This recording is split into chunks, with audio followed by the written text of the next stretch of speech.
Right, the first of three larger pieces to end the show. And this came in from one of the members, and he was not as familiar with this particular name. I was, but that's okay. So he wrote in part a piece on it, and I've expanded on it. And he started off by saying he'd never heard the word Sabbatean until last fall, when he was editing a foundational book called The Right to Issue about the central banking system that was written by William Calder. And he had said that he had personally met a few of the top members of the committee who control the Bank of International Settlements in Basel, Switzerland, considered to be the central bank of central banks. And Calder said that all members at the top of the hierarchical structure of the committee were Sabbateans, and that they were very preoccupied with their bloodlines, and these individuals were not free to marry without the approval of the entire committee. He also mentioned that Jared Kushner is a direct relation of top members of that committee. Now, the fundamental principle of the Sabbatean Frankists is the belief that the Messiah would return, either when all people had become good or when all people had become bad. And it was the reasoning of the Sabbateans that it would be easier to hasten the arrival of the Messiah by pursuing the dark path. So they set about inverting the practices of their own faith with the ostensible purpose of precipitating the return of the Messiah. Really. And to accomplish that, they didn't just pretend to be Muslims or Christians, they pretended to be Jews as well. And these people were the forebearers of the Illuminati and communism, which is Zionism. Now, in 1756, the Frankists, successor of the Sabbateans, were excommunicated by establishment rabbis for their heretical and frankly satanic practices.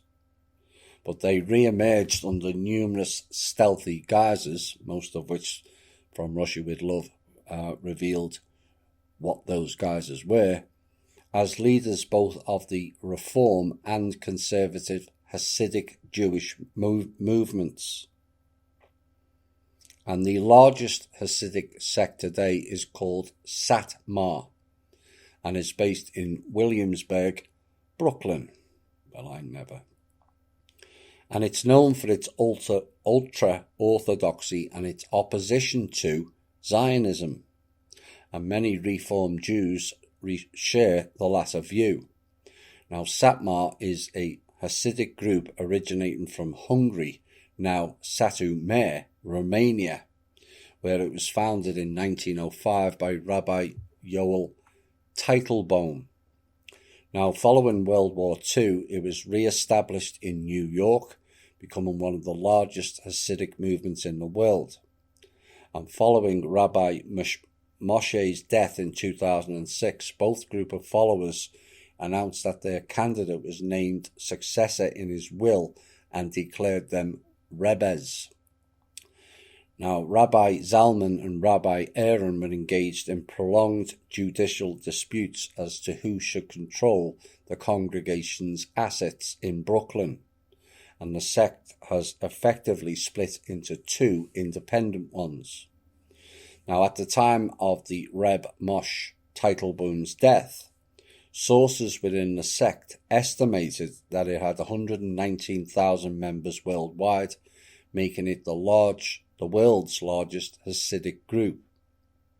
And a similar figure of 120,000 was cited by sociologist Samuel Heilman. However, the anthropologist Jacques Gertworth estimated in 2004 that Satmar numbered about 50,000, and as of 2006, the dynasty controlled assets worth billion in the United States alone. Now, the two largest Satmar communities are in Williamsburg, Brooklyn, and Kiryas Yoel, New York. And there are also significant Satmar communities in Borough Park, Brooklyn, Monsey, and Bloomingburg, New York.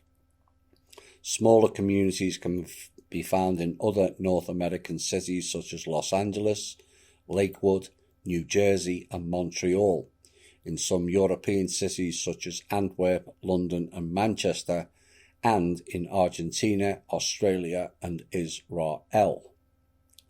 And Aaron said he wants to establish a community in Romania too. Now, predictably, it gains numbers in New York. Numbers in terms of followers and numbers in terms of shekels. But does anyone ask how, why, and where the billion-dollar assets came from? Because it seems to me this religious business is quite a profit maker, it seems. Yet, meanwhile, there are whole Jewish communities in this country alone, never mind other countries, that are left in abject poverty. Kushner. An interesting aside here is that Donald Trump's snake-in-law and his family, despite dressing like typical rich people, they are members of the Chabad Lubavitch Hasidic movement, which similarly to the Sabbateans claims to have been led by the Messiah, one Menachem Mendel Schneerson, who, although deceased since 1994, is still revered by many as the leader of the Chabad movement. And Kushner is being modelled and handled by the 100-year-plus Kissinger, who's one of them. But there is quite a vociferous group in Israel, which I'm pleased to see and hear, who do not consider Chabad's ideology to be Jewish, and they consider Chabad to be a white-collar criminal organisation who engage in financial fraud, tax evasion, money laundering, as well as being linked to several child abuse cases. And they would be correct. And they are the cause of much of the angst against the ordinary Jewish people. Like I said in previous shows, those that say they are Jews, but they are not, springs to mind. Now here's a quote from Henry Makow, where he said communist defector Bella Dodd revealed that during the 1930s the Communist Party had 1,100 members join the Catholic priesthood. And they became bishops, cardinals, and popes. And Makow had said previously communism is an invention of the Sabbateans, which are Zionists. And that confirms the Catholic Church is run by one and the same, as we stated in the From Russia with Love series. And the Jewish researcher Clifford Schack said through infiltration, stealth and cunning, this invisible network has come to rule us all. And 41 years after Shabbatai Zevi's death in 1717, in 1758, they would infiltrate masonry guilds in England and establish Freemasonry. In 1758. And was Jerusalem builded here? Springs to mind. Now Zevi's successor, Jacob Frank, would have a great impact on the inner core of Freemasonry known as the Illuminati, which was formed in 1776. And Freemasonry would become the hidden force behind events like the American, French and Russian revolutions, none of which were revolutions by the people, the creations of the UN and Israel, both world wars, including the Holocaust, and the assassinations of the Kennedy brothers, who together with their father tried to thwart the efforts of the network on American soil. Now, except the Kennedys were not doing it to favour the people, only themselves and their own order, which is the Order of the Black Sun, and their own fight for world domination over the Rothschilds. And this is why Trump and Q were referencing JFK and or JFK Jr. still being alive. They were Black Sun also, and supported heavily by the Life Force group. Do you all remember the promise of Q drops and White House passes? Suddenly that's all forgotten now. Well, sadly for them, I have a long memory. Now, there's a Dutch researcher on this, Janet Ozebard, and she's done a 17-episode sequel to her earlier 12-part Fall of the Cabal documentary series that was released last year. Now, unfortunately, part of that series is heavily Q-focused. Now, this video is said, I have not watched it, is easy to absorb, bare-bones rendition of this topic of topics and the influence of secret societies throughout our history and in our current malaise. And in episode 2, it covers Adam Weishaupt, who's actually on the American bill. What you think is Washington is actually Adam Weishaupt. Oops. Go and check the two pictures. And his founding of the Order of the Illuminati in 1776, 3 years after Clement the 16th, or the 14th, papal bull suppressed the Jesuits' faction fighting, and how this was the linchpin moment when the financial empire of the Rothschilds converged with the power and wealth of the then disenfranchised military order of the Jesuits, with the goal of dominating the planet with a one-world government. And Ozebard says that Adam Weishaupt based the Order of the Illuminati on ancient documents, one of which was a letter given to him by Mayer Rothschild. Well, I never. And this letter referred to the Constantinople letter that was written in 1489 by Nazi. Well, it said Nasi, but it's one and the same. Who is the chairman of the Jewish Council in Constantinople, the Grand Sanhedrin, as a response to an outcry for help by the head of the Ashkenazi Jews in France.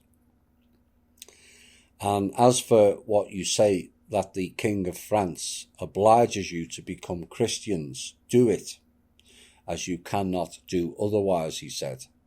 But let the law of Moses be kept in your hearts. He also said, as for what you say about the demands to despoil you of your goods, make your sons merchants, that little by little they may despoil the Christians of theirs. As for what you say about their making attempts on your lives, make your sons doctors and apothecaries, that they may take away Christian lives. As for what you say about their destroying your synagogues, make your sons canons and clerics in order that they may destroy their churches.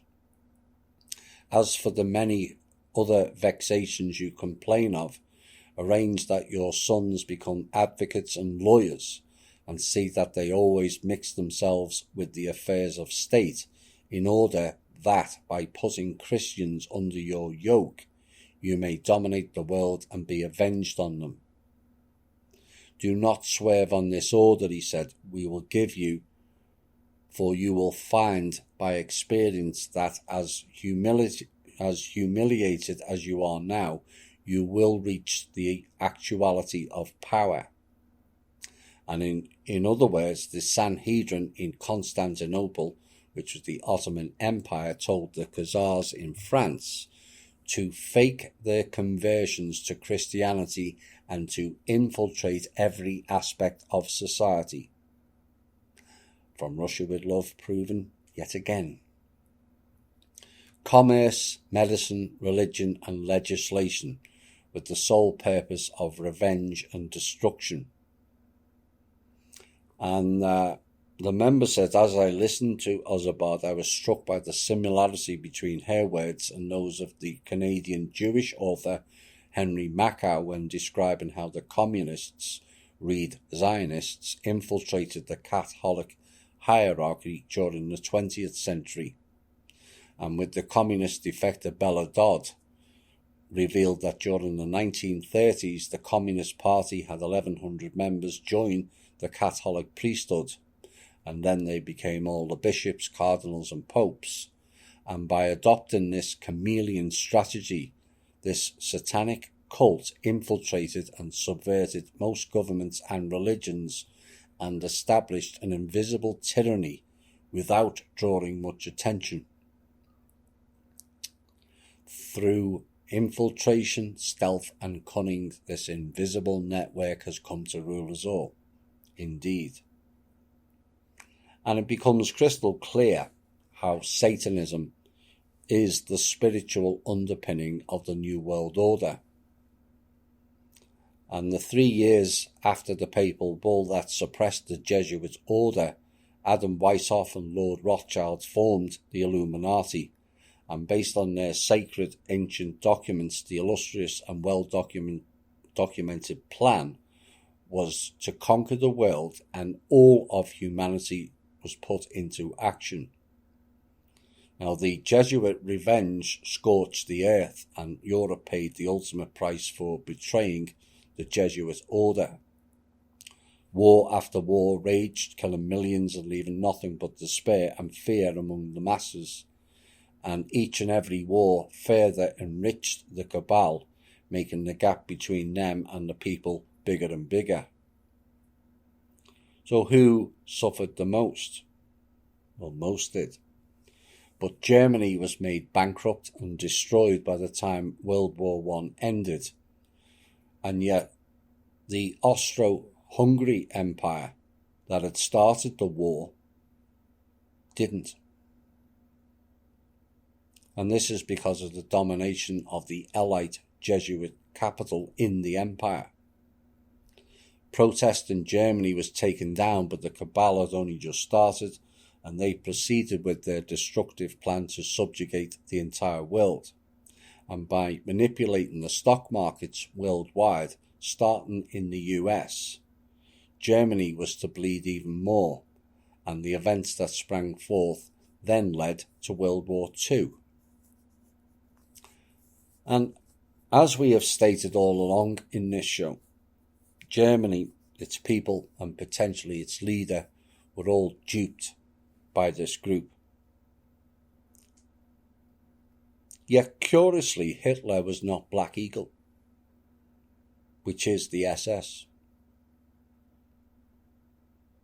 Even more curious is that Hitler killed many of the SS in 1933, when he found out they were building a private German army, read NATO, before NATO, and air force in Russia of all places.